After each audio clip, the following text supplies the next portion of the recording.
Assalamualaikum warahmatullahi wabarakatuh. Waalaikumsalam warahmatullahi wabarakatuh. Selamat pagi anak-anak. Bagaimana kabarnya hari ini? Sehat? Alhamdulillah. Alhamdulillah. Semangat ya. Setelah libur, kita masuk kembali, masih tetap semangat. Baiklah, sebelum pembelajaran dimulai, marilah pada pagi hari ini kita mulai dengan membaca doa. Kita membaca suratul Fatihah. Mudah-mudahan pembelajaran kita kali ini dapat berjalan lancar dan materi yang disampaikan nanti dapat diterima anak-anak dengan baik dan bermanfaat. Berdoa mulai. A'udzu billahi minasyaitonir rajim. Bismillahirrahmanirrahim. Alhamdulillahi rabbil alamin. Ar-Rahmanir-Rahim. Maliki yaumiddin. Iyyaka na'budu wa iyyaka nasta'in. Ihdinas siratal mustaqim. Siratal ladzina an'amta 'alaihim ghairil maghdubi 'alaihim waladdallin. Wali walidayya ya Rabbal alamin. Baiklah anak-anak, pembelajaran kita pada pagi hari ini sudah sampai kepada tema 5, subtema 2, yaitu pada pembelajaran yang kedua. Pada pembelajaran kedua ini kita berbicara tentang aliran alergi di dalam ekosistem. Berarti kita pada pagi hari ini, pembelajaran pagi hari ini masih tetap belajar tentang ekosistem.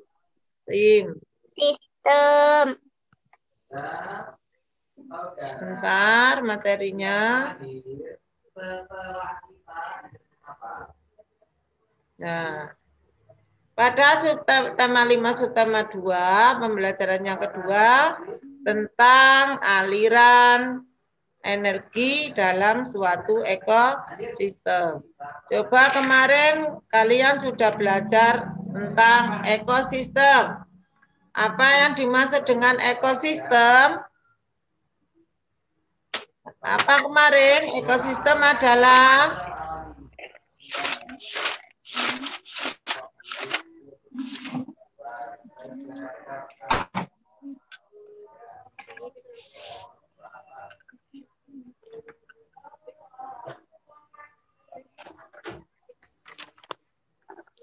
ayo, kemarin sudah dipelajari ekosistem adalah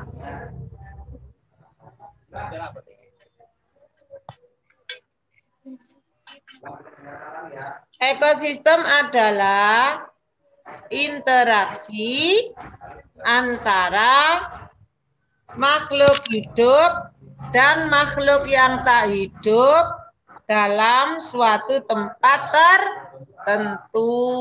Itu yang disebut dengan ekosistem.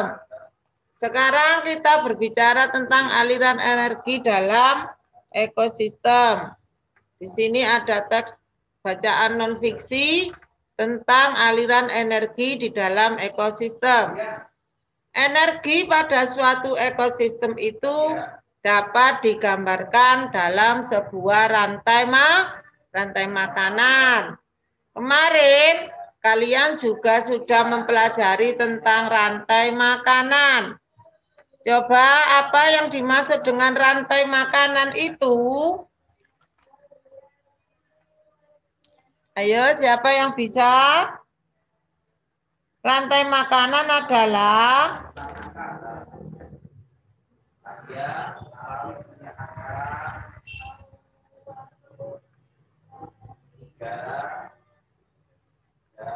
tidak ada yang ingat. Rantai makanan adalah peristiwa makan, dan dimakan. Apa? Sudah lupa? Peristiwa makan dan dimakan antara makhluk hidup dengan urutan tertentu. Iya, pinter Naswa. 100 untuk Naswa. Urutan makan dan dimakan dalam antara makhluk hidup dengan urutan tertentu. Ya, itu yang dimaksud dengan rantai makanan. Jadi aliran energi di dalam ekosistem itu terdapat di dalam sebuah rantai makanan. Dalam sebuah rantai makanan itu akan selalu terjadi sebuah siklus yang selalu berputar. Contohnya yang telah kalian pelajari pada hari kemarin atau pembelajaran yang lalu tentang rantai makanan dari produsen, yaitu padi, tanaman padi, kemudian dimakan tikus, tikus dimakan ular, ular dimakan burung elang, kemudian burung elang mati, ada pengurai berupa bakteri dan jamur. Begitu seterusnya, kembali lagi ke pohon padi lagi. Nah, itu namanya siklus yang berputar ya, selalu berputar itu. Nah, di situ pasti terjadi sebuah aliran energi antara komponen rantai makanan yang satu dengan yang lain. Dalam siklus inilah akan terjadi sebuah perpindahan energi satu sama lainnya antara tikus, ular, belalang, elang, kemudian pohon padi. Nah, itu akan terjadi perpindahan energi. Dalam hal ini, energi yang didapat dari tingkat rantai makanan pertama akan berpindah pada tingkat berikutnya seperti konsumen ke-1 dan konsumen kedua, konsumen ketiga, dan seterusnya. Disitulah energi akan selalu dialirkan mulai dari konsumen 1, konsumen 2, konsumen 3, dan seterusnya kembali lagi ke konsumen 1. Di situ terjadi suatu aliran energi. Tingkatan pada sebuah rantai makanan pada dasarnya itu terdiri dari 3 jenis, yaitu tingkat pertama atau tingkatan rendah, yaitu makhluk yang tidak bisa memangsa atau tumbuhan. Tingkat pertama atau tingkatan rendah. Di situ dicontohkan dalam sebuah rantai makanan kemarin, yaitu pohon padi. Karena pohon padi makhluk tidak bisa memangsa karena tumbuhan. Ya. Kemudian dilanjutkan pada tingkat yang kedua berupa hewan herbivora. Coba kemarin siapa yang bisa menjelaskan apa yang dimaksud dengan hewan herbivora? Tikus. Hewan herbivora hewannya bagaimana? Hewan yang pemakan tumbuhan. Talita, pinter. Hewan herbivora itu hewan pemakan tumbuhan. Jadi setelah makhluk yang tidak bisa memangsa atau tumbuhan sebagai tingkatan terendah, kemudian tingkat yang kedua yaitu berupa hewan herbivora, hewan pemakan tumbuhan. Di dalam rantai makanan dicontohkan tikus memakan padi, ya. Kemudian pada tingkat yang ketiga diduduki oleh hewan karnivora. Apakah itu hewan karnivora? Ular. Hewan karnivora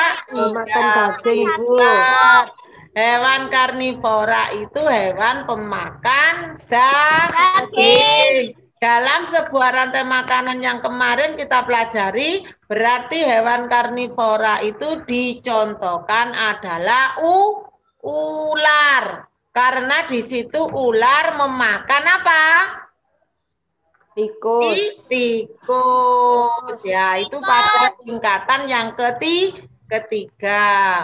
Nah, dalam beberapa kasus ada juga hewan yang bisa berposisi di tingkat kedua dan tingkat yang ketiga. Ya, di mana hewan itu bisa memangsa tumbuhan dan bisa memakan hewan. Binatang yang memakan tumbuhan dan memakan hewan disebut binatang apa? Omnivora. Omnivora. Ya, pinter. Berarti saya ulangi sebagai dalam tingkatan sebuah rantai makanan itu terdiri dari 3 jenis. Tingkatan yang pertama yaitu merupakan tingkatan yang terendah. Di situ termasuk makhluk yang tidak bisa memangsa. Berarti contohnya tumbuhan hijau. Ya, kemarin yang selalu menjadi produsen pasti tumbuhan hijau. Karena tumbuhan tersebut dapat menghidupi dirinya sendiri dengan proses fotosintesis. Ya. Kemudian pada tingkat kedua itu digolong pada tingkat hewan pemakan tumbuhan, yaitu tikus. Dan pada tingkatan yang ketiga, pada rantai makanan yang kita pelajari kemarin, itu hewan pemakan daging, yaitu ular. Ya. Tetapi dalam beberapa kasus juga bisa ditemukan ada hewan yang juga sebagai hewan pemakan tumbuhan, hewan pemakan daging, di situ berarti bisa berposisi sebagai tingkat yang kedua dan tingkat ketiga. Karena di situ hewan itu memangsa tumbuhan juga memangsa hewan atau omnivora, ya. Itu menjelaskan tentang aliran energi dalam suatu ekosistem. Kemudian sekarang kita lanjutkan.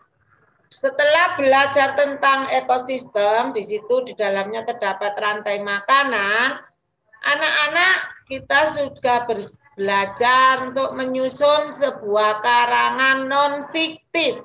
Coba kemarin sudah dipelajari apa sih anak-anak yang dinamakan karangan non-fiktif itu?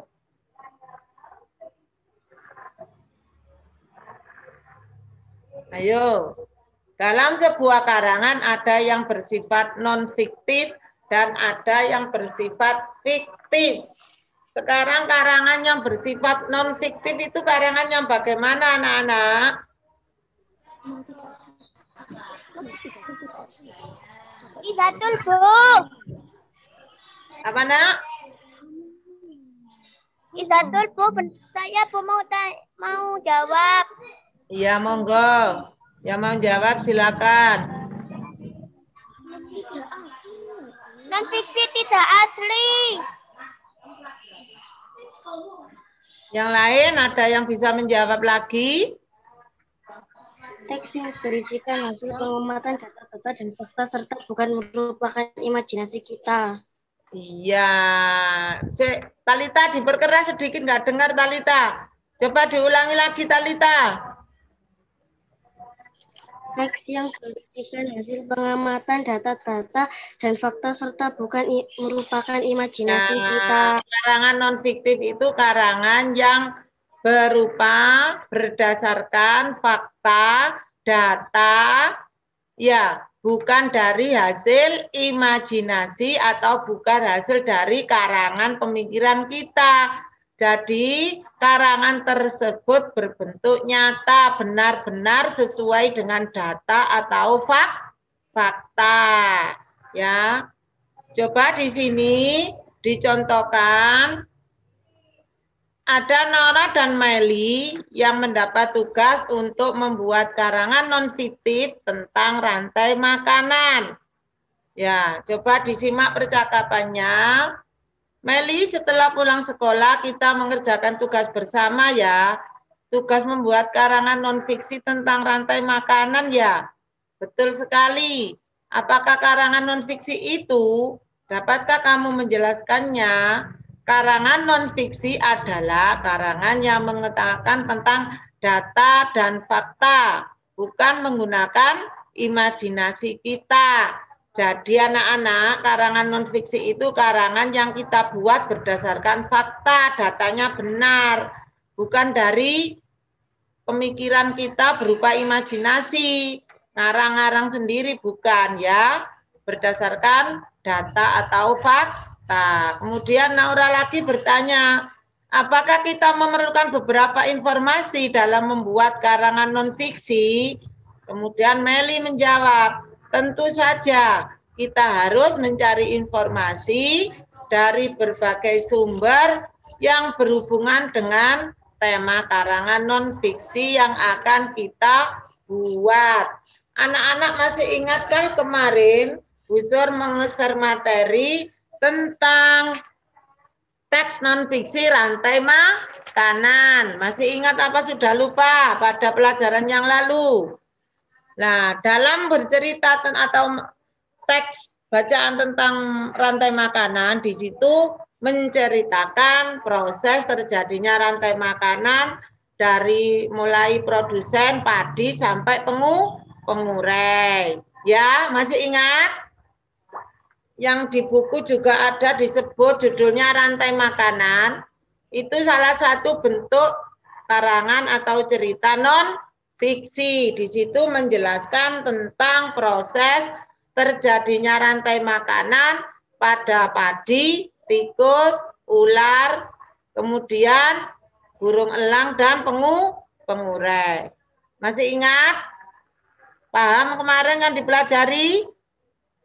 Bacaan itu kan diceritakan urutan-urutan sebagai konsumen, produsen, kenapa kok tumbuhan dijadikan produsen, kemudian sebagai konsumen tingkat kedua, tikus, dijelaskan. Ya, masih paham isi bacaan yang kemarin?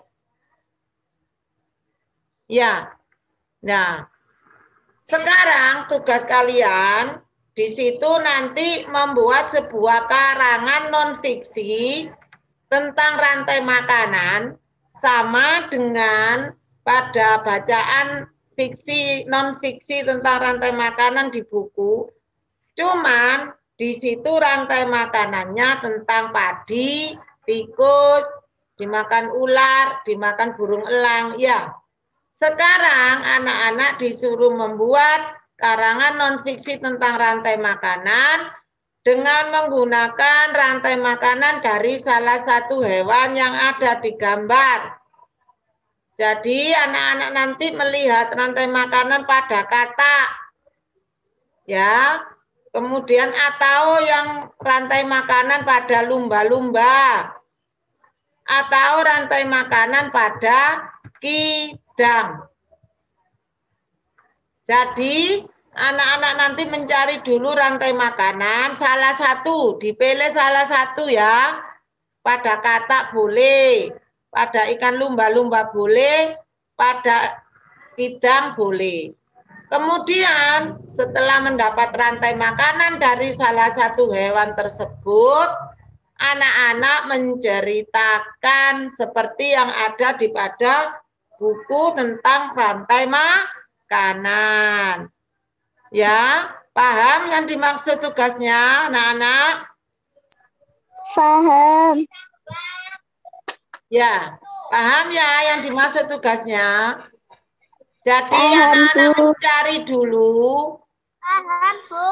Ya, mencari dulu tentang rantai makanan. Boleh memilih salah satu ya. Memilih rantai makanan dari katak boleh. Lumba-lumba boleh. Kidang boleh. Kalau milih kata ya sudah kita mencari dulu rantai makanan pada kata. Bagaimana rantai makanannya? Dicari, boleh anak-anak di internet ada. Kalau punya bukunya di buku juga ada ya. Ya, kemudian setelah menentukan rantai makanan sudah didapat, diceritakan seperti cerita rantai makanan tentang tikus padi itu. Sudah paham maksudnya? Ya. Paham tugasnya? Paham, Bu. Ya, sudah ya. Bisa dimengerti? Sampai di sini ada yang ditanyakan? Enggak ada. Siapa yang mau bertanya? Saya ulangi. Ya. Siapa yang tadi yang mau bertanya? Bu, Ya. jangan jawab, tak, Bu. Bukan jawab, Nak. Membuat karangan non-fiksi tentang rantai makanan. Rantai makanan itu kan banyak ya. Contohnya, kita kemarin sudah belajar rantai makanan tentang padi, tikus. Ya, sekarang anak-anak disuruh mencari dulu rantai makanan tentang katak boleh, tentang ikan lumba-lumba boleh, tentang kidam boleh. Pilih salah satu. Setelah mendapatkan rantai makanan, misalnya kamu milih tentang katak ya. Setelah mendapatkan rantai makanan tentang katak, baru nanti dijelaskan berupa karangan non-fiksi. Cara menjelaskannya anak-anak boleh lihat di bukunya LKS tentang rantai makanan. Bu, diceritakan itu maksudnya di video, tak, Bu. Kan ditulis di buku tulis. Pakai pulpen biar nanti di foto kelihatan jelas. Ya. Bu, ya. Ya, ditulis karangannya di buku tulis sambil rantai makanannya ditulis. Kemudian dijelangkan seperti di buku LKS ada contohnya rantai makanan tentang padi ya. Setelah itu ditulis di buku tulis pakai pulpen biar nanti kalau difoto kelihatan jelas. Gambarnya itu semua apa cuma satu, tak, Bu? Pilih salah satu, Nak. Boleh ikan lomba-lomba, boleh tentang katak. Paham? Paham. Misalnya anak-anak milih katak ya, kamu mencari dulu tentang rantai makanan yang ada pada hewan katak. Ya, rantai makanan katak. Ya, kalau sudah baru diceritakan di buku ya. Sudah ya? Sampun.